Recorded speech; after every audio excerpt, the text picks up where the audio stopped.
I grew up in West LA, Venice, mostly Venice, California.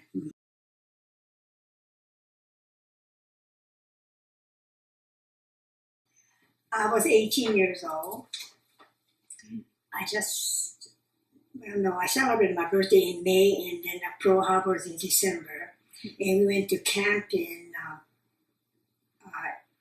April, I think, March or April. April. And oh yeah, we got on the bus over there at Lincoln and Venice Boulevard. And it was a little adventure for me because I've never been out of Los Angeles. Oh. Maybe I've been as far as Long Beach.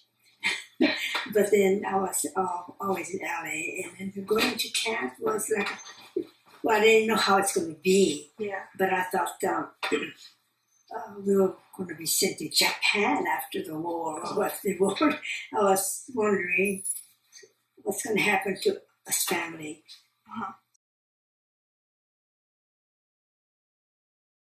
Warm clothes because I heard it was cold.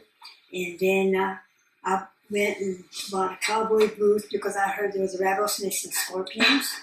And so we went to buy a cowboy. All my sisters, 2 sisters and myself bought a Western cowboy boots.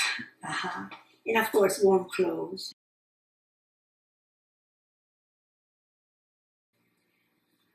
Since I went to Venice High School and took shorthand and typing, they told me to go to the hospital and work at the hospital. So I worked at Manzanar Hospital as a medical steno, transcribing medical terminology, attending autopsy, surgery, and as they perform, I take down dictation. There were rows of black tar paper barracks, and some of them were being, it's still early yet, so I had a boyfriend, he's from West LA, and then I used to come across from West LA over to Venice to see me. And there was a curfew at that time where we were not allowed to get out of the house after 7 o'clock at night. But he used to sneak over from West LA, go over the Cloverfield, over to my house in Venice to see me. And then if he got caught, I don't know what would have happened, but he was lucky. Anyway, ended up, West LA people went to Manzanar, and Venice people went to Manzanar. So we got together in Manzanar. I mean, we started going together. We used to go dancing, go to the mess hall to eat together. And then I met his parents. And they were nice to me, and they accepted me. Oh yes, he received a notice that he's 1A. He's eligible to serve the U.S. Army. And so we hastily got married. He didn't want to leave me in camp. So we were married. I had one of the tailors make me a pink suit. No wedding gown.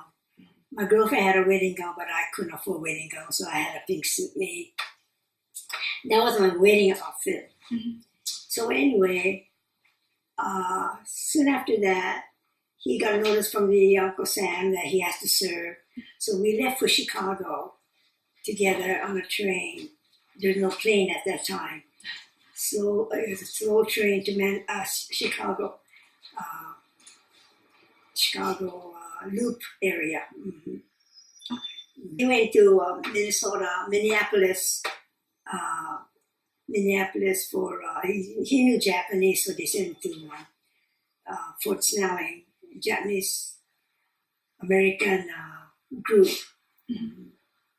So interpreter, translation, and it says he knew a little Japanese. We left Manzanar together, and then we got on the train at Reno, and then we ended up in Chicago. And then he had a job at the International Harvester making army equipments, tractors and things.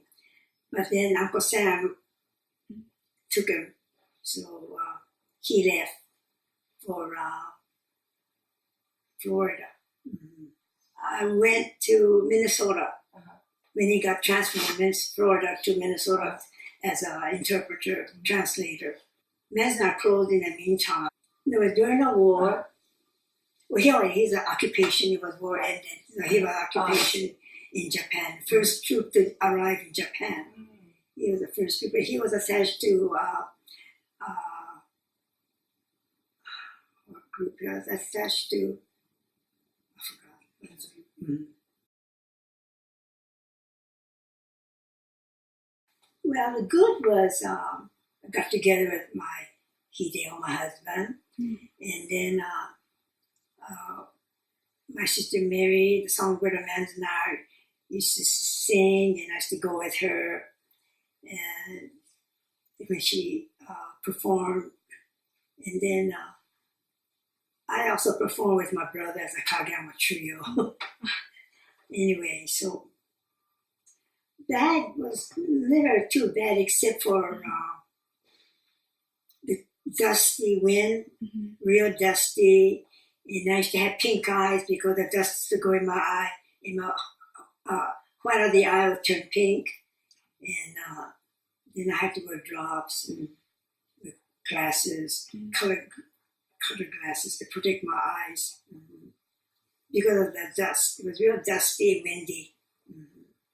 But then I had a great time in camp because I made a lot of friends, and I had a good experience working at the hospital and learned medical terminology. A friend had a truck, and so we all, the hospital stenos, secretary, we all got on the truck, went to the foot of the mountain, and we played in the snow, frolicked in the snow. We had a real good time, a little freedom for a few minutes, a few hours anyway.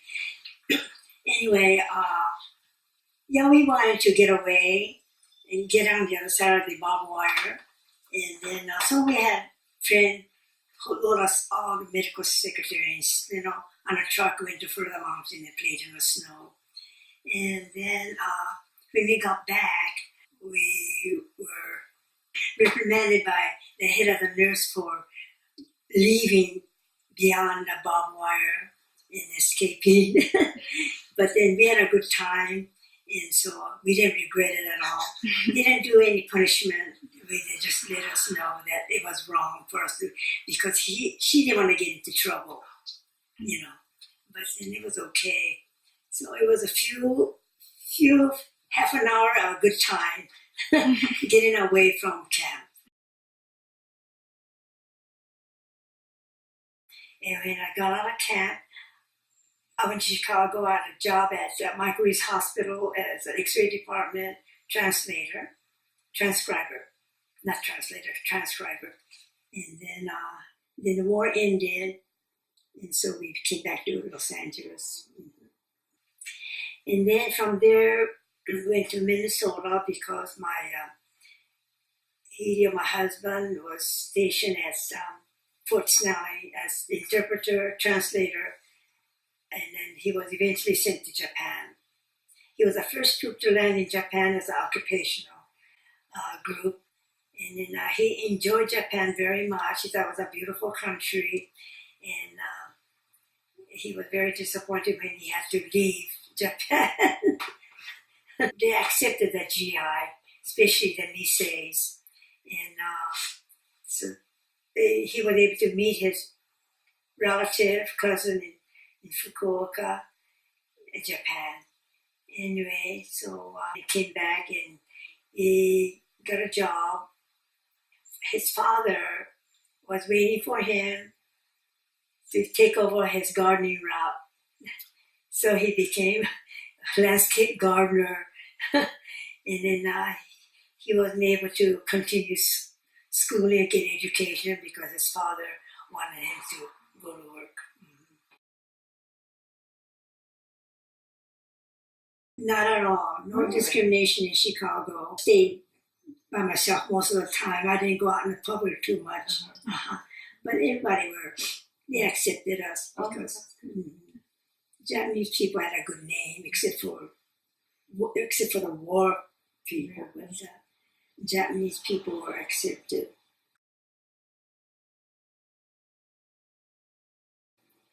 Because I was one of the few left from that area, from that memorial marker area, because most of them are all gone.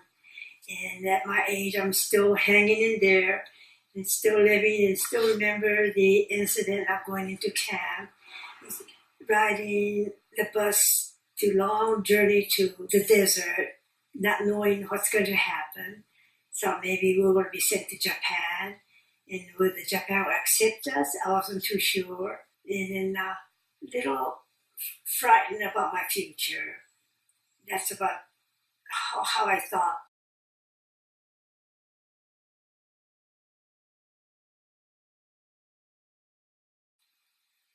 That something like this would never happen to any other people, another nationality in this country, because it was wrong. And then government in the United States thought it was wrong, and we all got redress for an apology.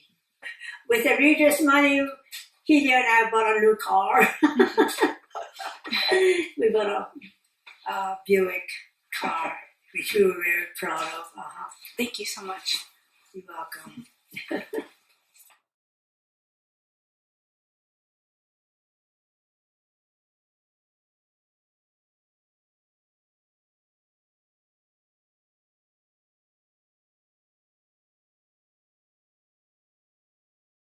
I grew up in Santa Monica and West LA. I don't remember anything. I was just a baby. But I was born in Manzanar, and I have a photo of it. Well, my dad was never happy about it. You know, the first thing that I remember really is when he took me out to Manzanar. I was about 7 years old. And that was the first time that he had returned to Manzanar since my family left, you know, in August of 1945. And so when we went out to Manzanar, there was no museum at all. There was just a bunch of artifacts. And there was the auditorium that was only being used for storage for vehicles. So we didn't go in there, really didn't even, you know, look at it. But there were some broken pieces of pottery, things like that, you know. And I said to my dad, the one thing I remember is, "Hey, Dad, there's nothing out here." And he says, he got very angry. He said, "Yes, there was." He said, "There was a lot out here." And that's about all that, you know, from that age, you know, that I recall about Manzanar.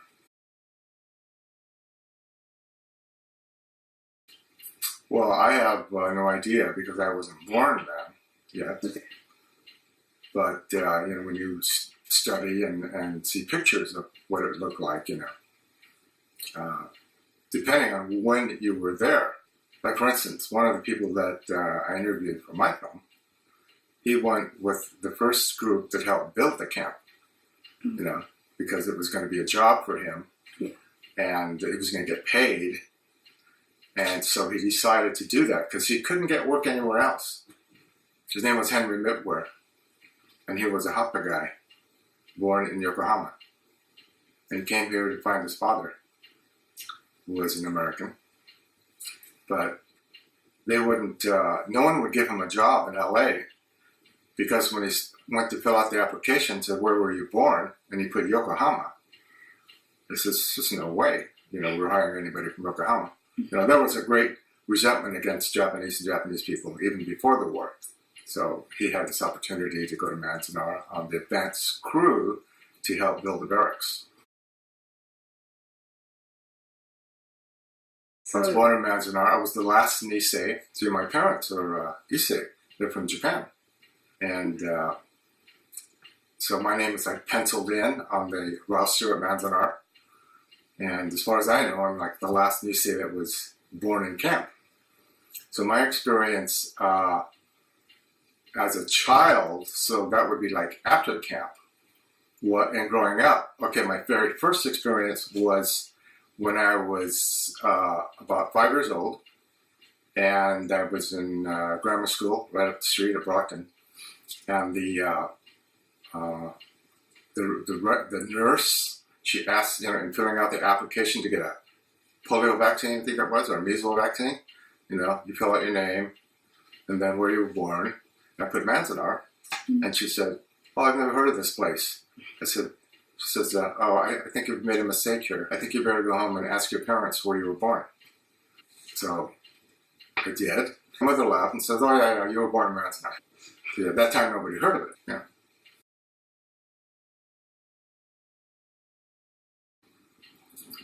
Well, my mother kind of had, as she got older, she said that it was very, very hot during the summer.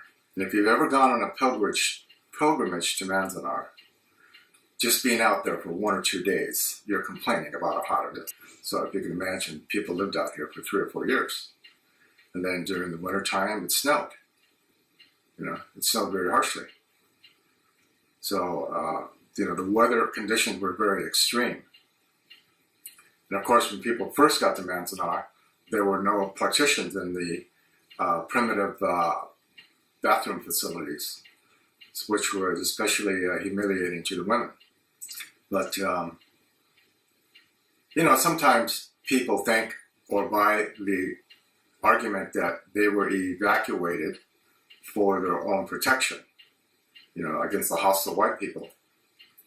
But that's, we now know, not entirely true at all, right? I mean, when you are given like 48 hours to sell everything, and your homes, your automobiles, and liquidate your job, and report to, in this case, to the corner of Venice and Lincoln, right, where the Venice Japanese American Memorial Monument is now located.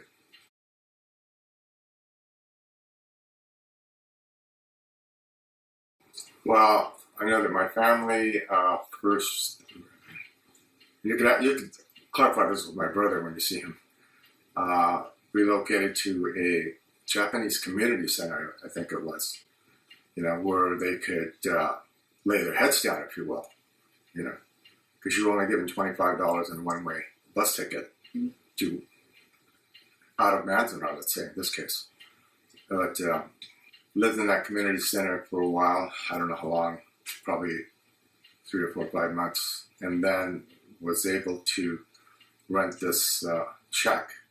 My brother calls it a shack on 4th and Pico. I remember it. In fact, it existed for many years afterwards. I drove by it,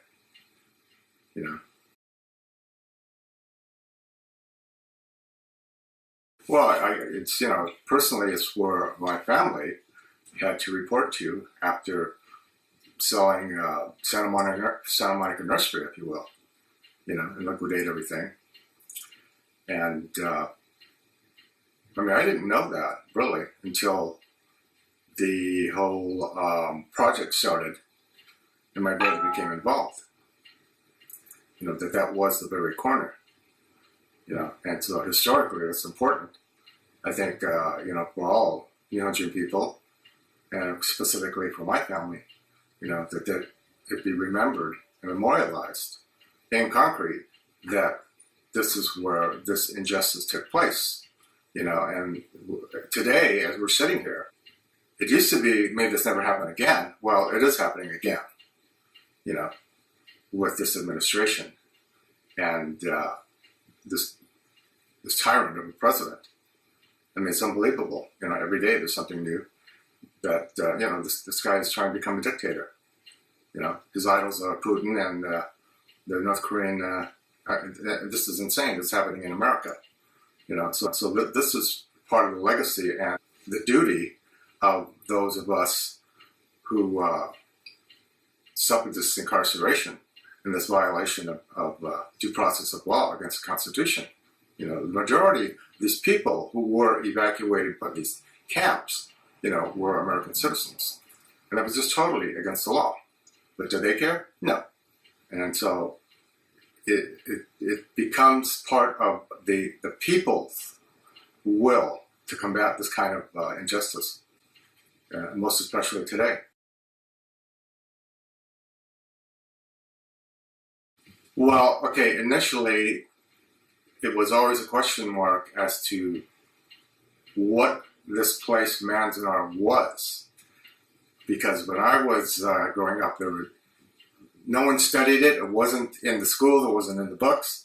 Even in college, you know. And we went on one of the first Manzanar pilgrimages we had before I really had any idea what the hell this place was. And so everything that I had to do to find out about this place where I was born, I had to do on my own, basically.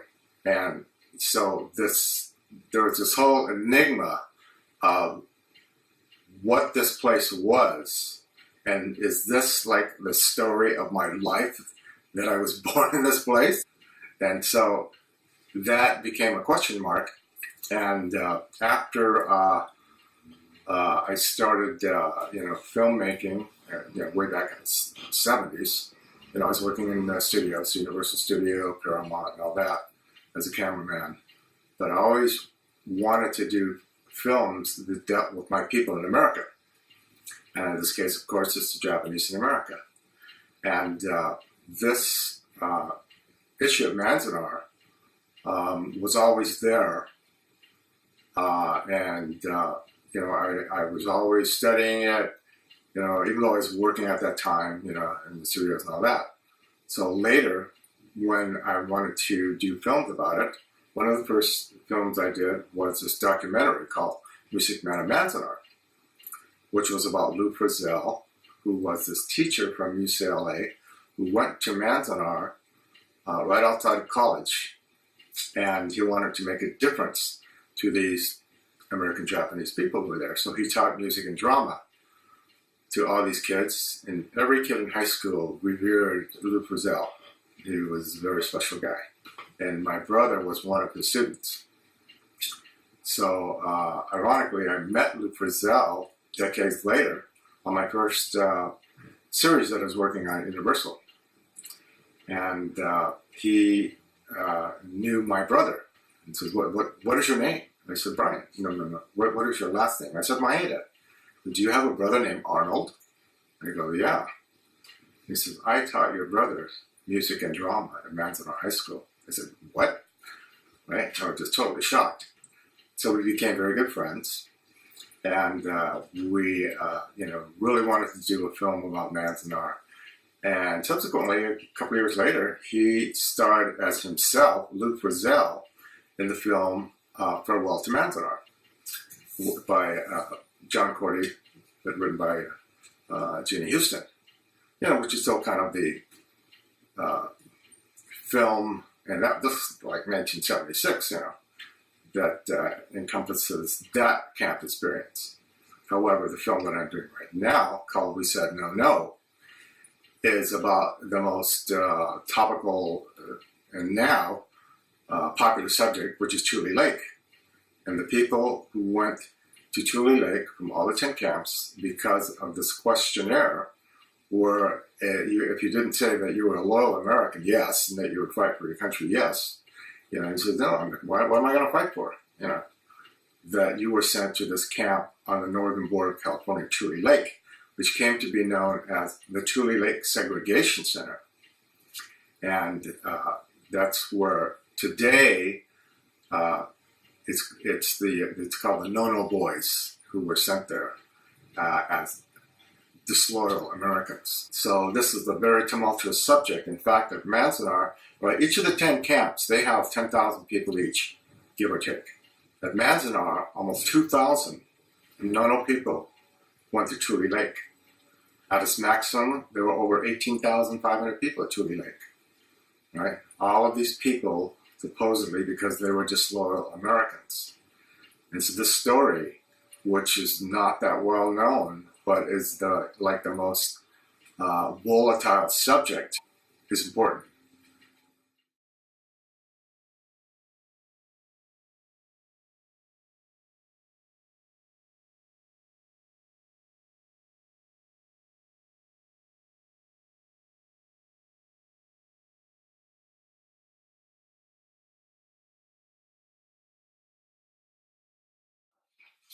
My husband grew up in Venice, California, and at the age of 5, they moved to Manzanar.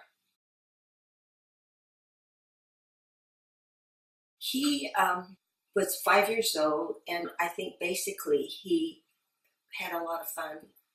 He tells me that he had good times there.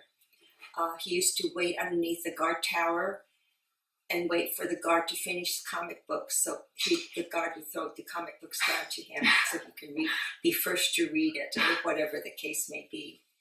But he said, they just made do with what they had, and they catch scorpions and had scorpion fights, and they went fishing whenever they had a chance, and they really had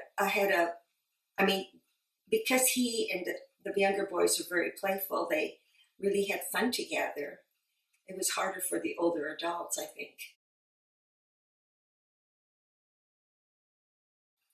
I don't really remember if he ever told me what they took to camp. They just were able to take one suitcase and fill it with whatever they can. And I think he took a lot of gardening tools, maybe, and she took a lot of clothing and medical supplies and things like that.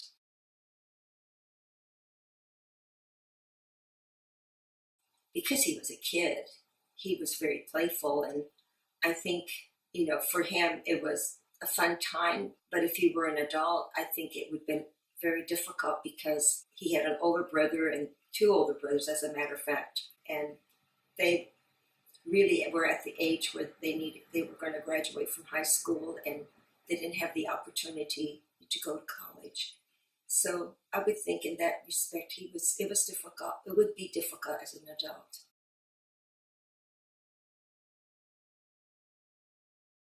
Well, he always told me that when they first arrived at camp, the barracks were unfinished, and they were just paper on the walls, and they used to have terrific storms, windstorms, and he said the dust would just come through the floors, the cracks of the floors, and really the place used to be really dusty. They used to have to clean it every day, and so they made do with cutting tops off of cans and plastered it on the floors to cover the holes that were on the floors. He said it was very cold and very dusty. They came back to Venice, California, and he started grammar school, and he went to junior high and Venice High School.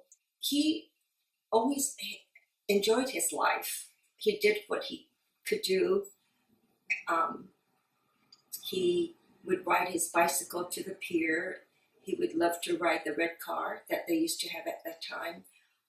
He loved the beach, and he lived near the beach, and I think he was just at a stage where he enjoyed his young life.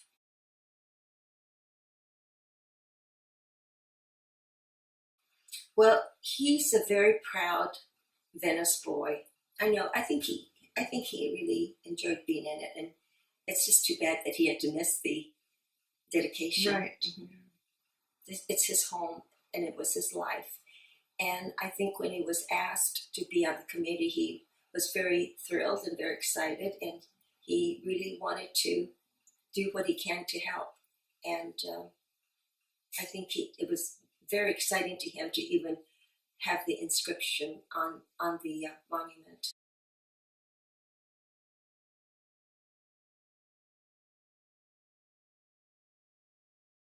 I was also very young, and I was in kindergarten. My grandfather used to take me to school every day, and one day he didn't show up, and I couldn't understand why.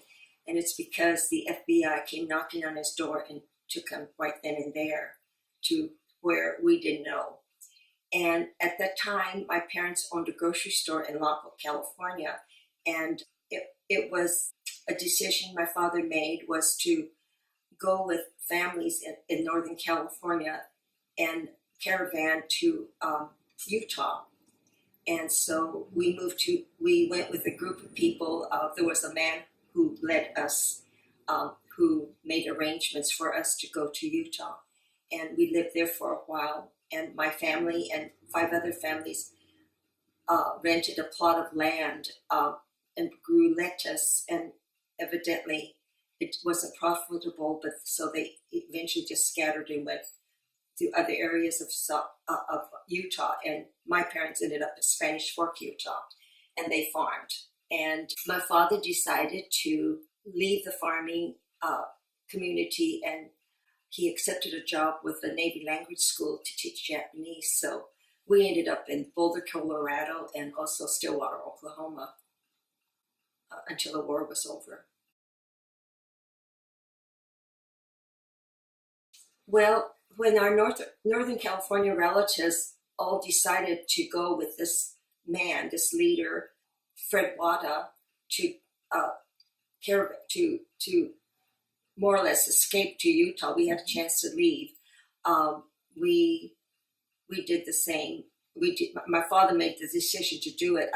I really don't know the reason, other than the fact that because our relatives were going to do it, he decided to take all our families from Lompoc, California. We went to Oakland, California, and from there caravan to Keatley, Utah. But I don't know the reason why my father made that decision not to go to camp.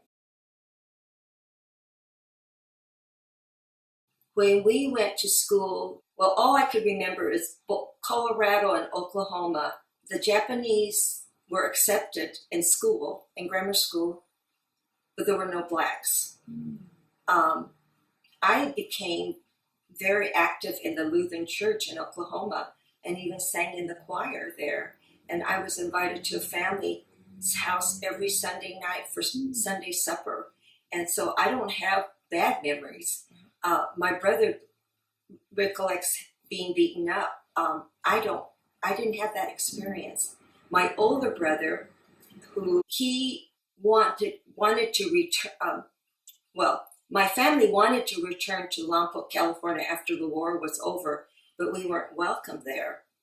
And so my father made the decision to move to West LA, which I'm really glad he did. However, maybe 50 years later, my brother was asked to come back to Lompoc to preach at the church there. He's a minister. And so we had a nice warm welcome when we went there to hear him talk. It's just a very strange situation, but we experienced animosity in Utah. There were people that wouldn't talk to us, and there were people in Wichita, Kansas that wouldn't serve us in a restaurant, and so we had to walk out and find another place. But other than that, I don't really have bad memories of my youth. Okay, thank you. Okay.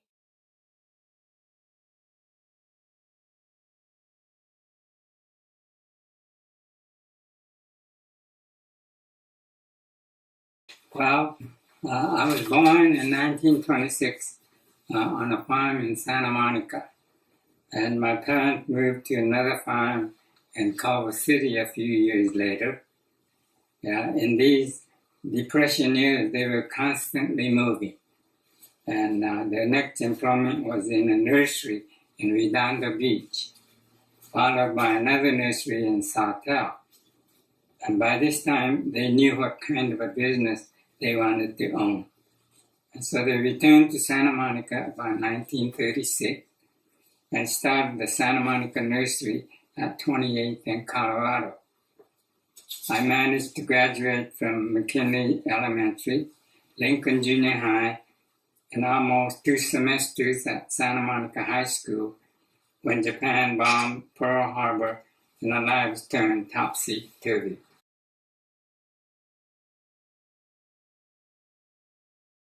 I was 15 years old and in a terrible mood because my beautiful German Shepherd dog Boy, my constant companion, was not with me. My father bought me a pair of engineer's boots, and he must have had an idea where we were going.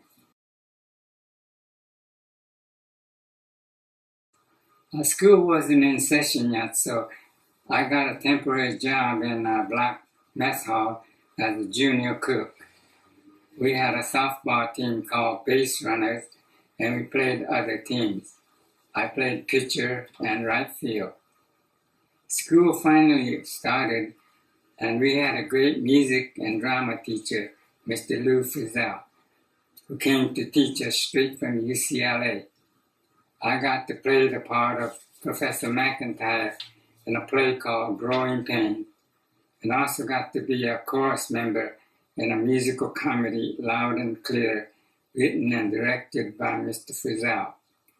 In our journalism class, we had a great project producing a school annual. I have a sample over here. I would like to give great and hearty praise to the teacher, Janet Goldberg. I was railroaded to become senior class president, class of 44. We had a blind teacher named Clyde Grandy who helped me with my diction so that I would give a decent welcome speech at our graduation ceremony. The morning after our graduation, I got up bright and early to report to the camp hospital to work as an orderly. We jokingly called ourselves the Bedpan Brigade. We had a women's ward, men's ward, contagious diseases ward, and a children's ward with 3 shifts per day: day shift, swing shift, and graveyard shift. About 6 months later, I was promoted to become a surgical orderly. I no longer worked the shifts, but we in surgery was on call after hours. Our pay was $3 a month better. Ha ha, big deal. We were given cotton bags to stuff with haze to use as our mattress. We shared our 20 by 25 feet apartment with another family. We had 1 light bulb, an oil burning stove heater, no running water. The outdoor latrine had no privacy. The showers had no privacy. It must have rained because the ground was muddy. People were using guitars to get around. Well, if you were old enough to carry a draft card between January 5, 1942 through January 20, 1943, you would have been carrying a 4C card. 4C translates to enemy alien. Also, I was not of age to answer loyalty question 27 and 28. I do remember that my father was very bitter about having lost his nursery business and talked about answering no. I sympathized with him for his need to answer no to question 28 about cutting his ties to the Emperor of Japan, because if he answered yes, he would be man without a country, because America did not allow him to apply for United States citizenship. As for 27, he was less than a month shy of turning age 40. That's kind of old to train for combat.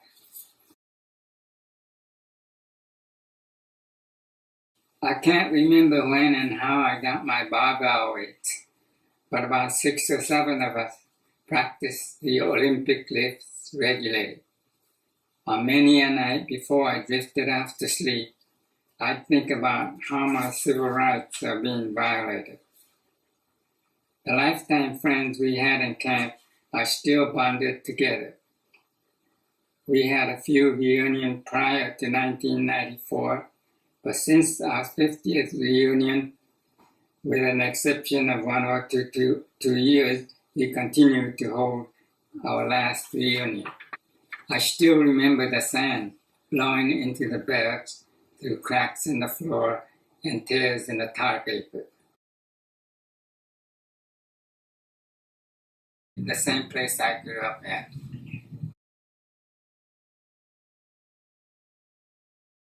Well,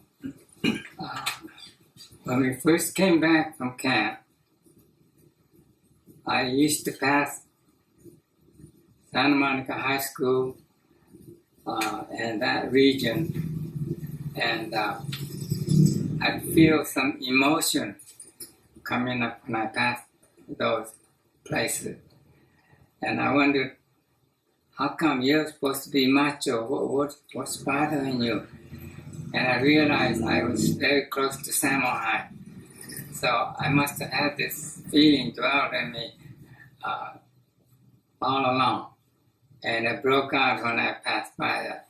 As I passed by a few blocks away, the corner of Venice and Lincoln, that's where we waited for the bus. I also had this feeling dwelling up with me. And every time I had a passenger in my car, I'd point out that corner and say, that's where we went to Manzanita. And after a friend told me that Phyllis was looking for some documents, and so he thought I should talk to her. I talked to her, and I found out that I didn't have that particular piece of document that she was looking for. But somehow I either got talked into or whatever. I joined that committee, and time went on. There were so many people there who were living in that area, but they never knew that such a thing had happened in 1942, that we were evacuated.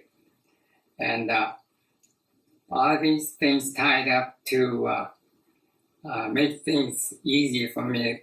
Things about my feeling about the camp, good and bad, started easing up. And when we talked about building a monument, I started feeling better and better. And lo and behold, a couple of years ago, we finally managed to put that 9 feet 6 inch monument up. And so I think I felt 1,000% better. Thanks to Phyllis. Thank you. Thank you, Arnold.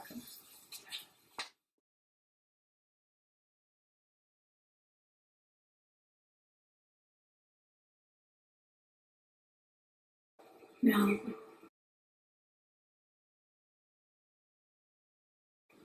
I was 16.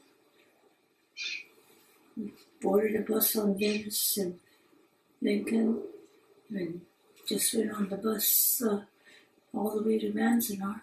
One thing I do remember was, they just stopped for anyone that had to relieve themselves. And I remember this old lady from Venice. She was really bent over. She was probably in 70s, 80s. And she had to get off the bus and go out in the bushes and relieve herself and come back. And I always felt so sorry for her. She must have been really old. When we got settled, the first night, when we arrived there toward about 4 o'clock, I think. Then we were all registered, and I guess they gave us shots. Then they told us to go to Block 10 to have our dinner.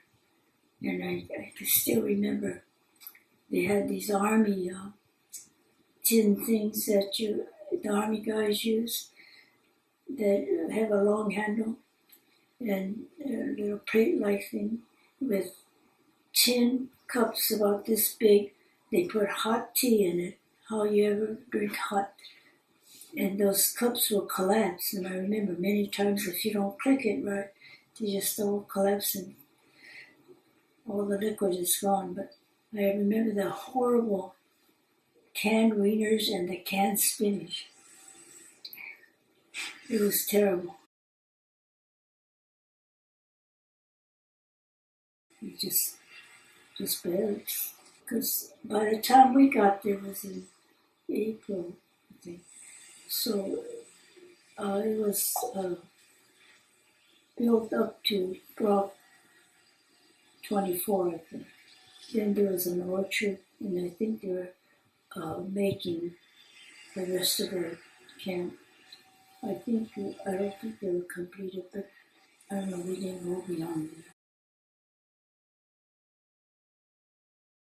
Well, when you're 16 and you're the youngest, you have no worries. Everybody else does all the work. So, because we just tagged along with the family, we have no worries, because you have your parents and the older ones that, helped along, and you just tagged along.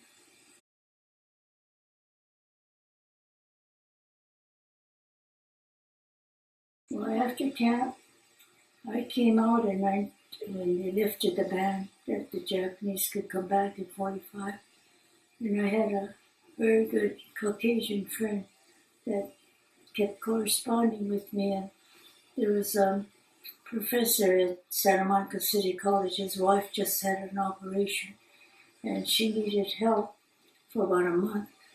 So my girlfriend wrote and says, "Why don't you come out and see how it is?"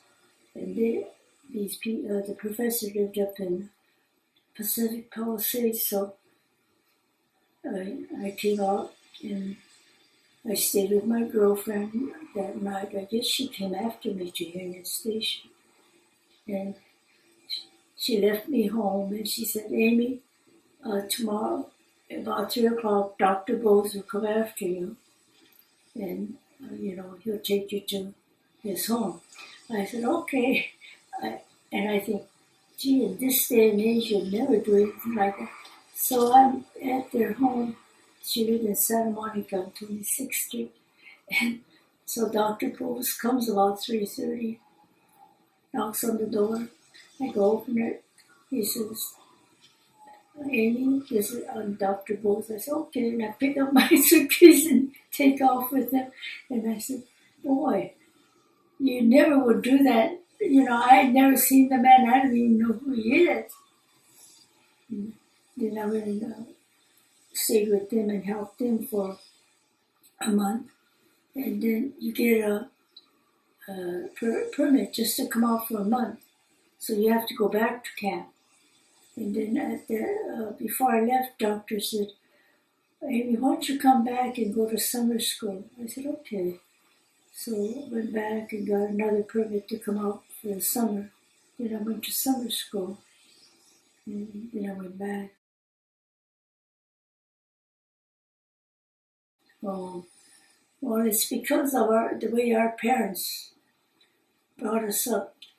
Gaman, don't monku, all the Japanese, we were brought up that way. So, and because of our parents, I think evacuation was done so easily for the government, because the Japanese are very obedient, They weren't like the present day people that create a lot of commotion. The only time I remember having anybody say anything to me is 3 of us Japanese, my girlfriend had come to Palisades, and we decided to go to Pasadena, so we rode a streetcar that was running Venice, and there was a man, and the streetcar was really empty, and 3 of us jumping around here and there, sitting, and I was behind this man, and all of a sudden, I think he was drunk. He turned around and looked at me, and he told me, "Now what are you going to do? You lost the war." So I thought, oh. So I looked at him, I said, "I don't care, I'm an American." And he says, "Oh, that's right." And he turned around and never bothered. I think some people have really experienced really harsh treatment, which I used to go to my girlfriend's homes all the time, and then we lived in Malibu, so we rode the bus, and we were the only Japanese on the school bus, way from Decker Canyon all the way. And in fact, I have this girlfriend, she called me the other day. Her father owned the Lost Forest Inn, and I used to go to her house every weekend and play. So I know many times in the interviews, they'll ask me, "Did you, ever mingle or have dinner with the Caucasians. And to me, that was just kind of common, because I was always going over to their houses to.